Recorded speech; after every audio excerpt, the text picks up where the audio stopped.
It's that time again where we take a look at some of the best new Skyrim mods from over the past few months. These mods have all caught my eye and might be just what you were looking for. So let's start with my favourite new mod called Lorkhan, a soundtrack replacer for Skyrim. This mod will reimagine the original game's soundtrack with lore-friendly and high-quality music. Each hold has a distinct sound, but rather than talk about it, here is a short montage.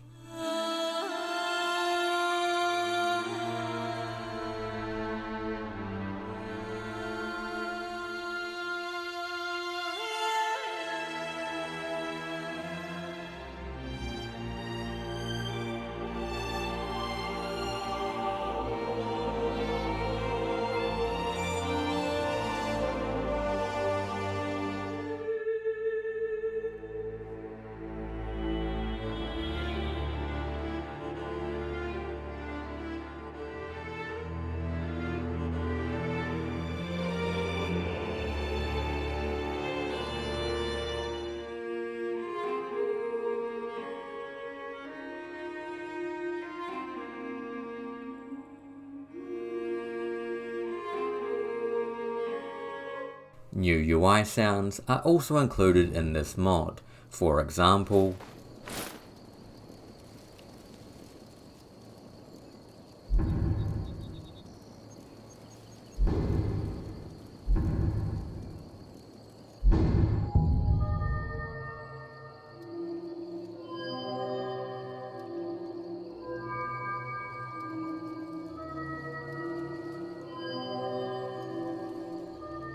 as well as certain sound and combat effects that complete a cohesive sound overhaul for Skyrim. This is a really great piece of art that feels natural and organic for the world of Skyrim. Up next are a couple of new and highly polished UI mods from the Skyblivion project, starting with the Skyblivion Lockpick, which will replace the Skyrim Lockpick minigame with a brand new version inspired by Oblivion and the Elder Scrolls Online. At first glance, you will see a 3D cross-section of a lock with a series of pin tumblers. How it works, you push down on each pin with the lockpick and then release at the correct point to lock the pin in place. Once you have pushed down all the pins, the lock will open. If you push too far, the lockpick will break and may cause other pins to spring back up. The harder the lock, the more pins and more difficult it is to time it correctly. It also includes new sounds and models that illustrate the high quality of this mod. There are also some patches for popular UI overhauls such as Nordic or Untarnished for a streamlined UI experience. Overall, this all comes together as a complete package to create a more interactive and very polished minigame to open locks. I also found it more fun and a little more difficult than the original design, which is always the most important factor. And the other UI mod is simply called Modern Wait Menu, which replaces the simple Skyrim wait menu with a more creative dial-like design.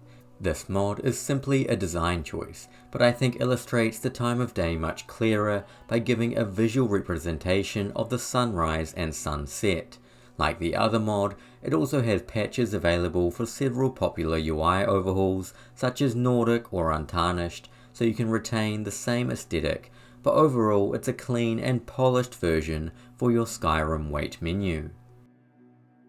Then we have a brutal combat mod simply called Simple Beheading NG, which will give you a chance to behead your enemies with a killing blow. Previously in Skyrim, you could only behead your opponent with a kill move, but now with this mod, if you strike near the head or neck, when your enemy dies, their head might go flying off at the same time. You can even decapitate dead bodies lying on the ground if you wish. But really this mod provides a touch of brutal reality to combat, giving you the opportunity to finish with a flourish. It also comes with a great little INI file, where you can configure different settings such as the chance you actually get a decapitation, which weapons will work, and whether wearing a full face or heavy armor helmet will prevent beheadings. All in all, it's a fantastic little mod that will give you many explosive endings. Sticking with combat, we have another mod called Dynamic Grip MCO BFCO. This mod will simply allow MCO or the new BFCO users to perform a grip switch when wielding a one-handed or two-handed weapon when in third person only. How it works: when you have a one-handed weapon, you can switch your grip to wield the one-handed weapon with two hands. Or the opposite, when you have a two-handed weapon, you can switch grip to wield it with just one hand, and even dual wield two two-handed weapons to become a super strong berserker. Each grip also comes with a certain buff or debuff effect, so when wielding a one-handed weapon with both hands, your damage will increase by 30%, and again the opposite for a two-handed weapon. If you choose to only use one hand or dual wield two-handers, your damage will decrease by 30%. This opens up a lot of versatility in combat, where you can quickly switch between each grip depending on the situation, as well as providing you with more opportunity and unique build types. It's also just a lot of fun to run around swinging two massive swords and clobbering your enemies to death. Then we have another combat mod, but this time related to the effects of combat, called Stress and Fear. This mod is split into two parts. The first is Stress, where when you get hit in combat, you get stressed, giving your character a slight debuff. The more you get hit, the more stressed you become, and the larger the debuff grows. To relieve your stress, all you need to do is the classic drink some alcohol or take part in a relaxing activity such as sleeping, listening to music, or fishing. This system is very simple and easy to understand, providing a semi-realistic take on the effects of combat.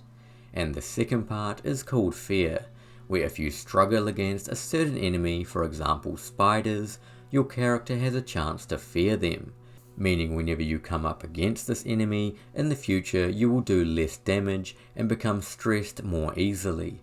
The only way to overcome your fear is to face it and defeat it. If you do, you will become immune to that fear again, and even gain a small buff against that particular enemy type, offering another great little feature to combat and fighting certain enemies, as well as providing some roleplay aspect and personality to your character. Another mod by the same author is an expansion of the Infiltration quest. Originally, this quest had you clearing out a fort of bandits so a character named Stalio could return to his home, except you could just complete the quest without having to set foot inside the fort at all, and as a whole, it felt a little underwhelming. But with this mod, the quest gets expanded, meaning you actually have to enter the fort and infiltrate it from the inside. It also includes several different options where you can persuade Stalio to come with you and help infiltrate the fort. A great option since the location is full of many enemies, including two bandit chiefs. You can also resolve the conflict peacefully or turn on Stalio at the last minute. The choice is totally up to you, providing a much more interesting and thought-provoking questline to play through. It's truly a brilliant quest expansion, and how the original vanilla quest should have always been. Up next, we have a stunning royal collection of model replacer mods for the noble and upper class furniture. These mods come together to totally upgrade and revamp the royal furniture to reflect the stature and wealth of their owners. These models look fantastic, adding huge amounts of detail and elegance to each room. There are also several different options, and with the power of the base object swapper, you can choose the one that fits you best, including different colors of blankets or having extra pillows. Overall, these mods have totally revamped the headquarters of each hold, providing a great point of difference between the noble and common townfolk of each city, with I'm sure a few more on the way. Then we have the mod that overhauls the sleeping Hist Tree found on the Whiterun Plains. Originally, this unique tree didn't feel all that impressive with a rather uninspired design, but now with this overhaul, it becomes a lot larger, featuring hanging lanterns and vines, as well as a much more eerie atmosphere with unique music for the area. The design is of course amazing, and at night becomes truly spectacular, creating a more unique experience and ancient place to visit on the map. Speaking of the map, next we have a mod called Unmarked Locations All-in-One. This series of mods adds a massive collection of unique locations to explore and find. As insinuated by the title of this mod, none of the locations are marked on the map, which I love and means you will just stumble upon them when going about your adventure. This type of mod is so awesome to me, one that will emphasize and promote the importance of exploration, as well as providing little tidbits of lore along the landscape. Each location feels unique and will often have you asking what the hell happened here. And with over 125 locations to visit, you'll be getting a few surprises for a long time yet. A great mod that adds a touch of flavour to the world of Skyrim and beyond. Following on from that, we have a new guard armor replacer mod called Lollygaggin. Now this mod will overhaul all the guards from each hold with a shiny new, more unique and high quality armor. Each new set looks fantastic, as well as providing a distinctive appearance for each city, where some will prefer a leathery type of armor, while others will prefer more sturdy metal plating. Another great mod to add to your game and continue the ever-changing roller coaster that is modding Skyrim. Next up is a truly hot mod called Dragon Breath Visual Effects Edit. This mod will visually alter the appearance of Dragon Breath attacks for both fire and frost.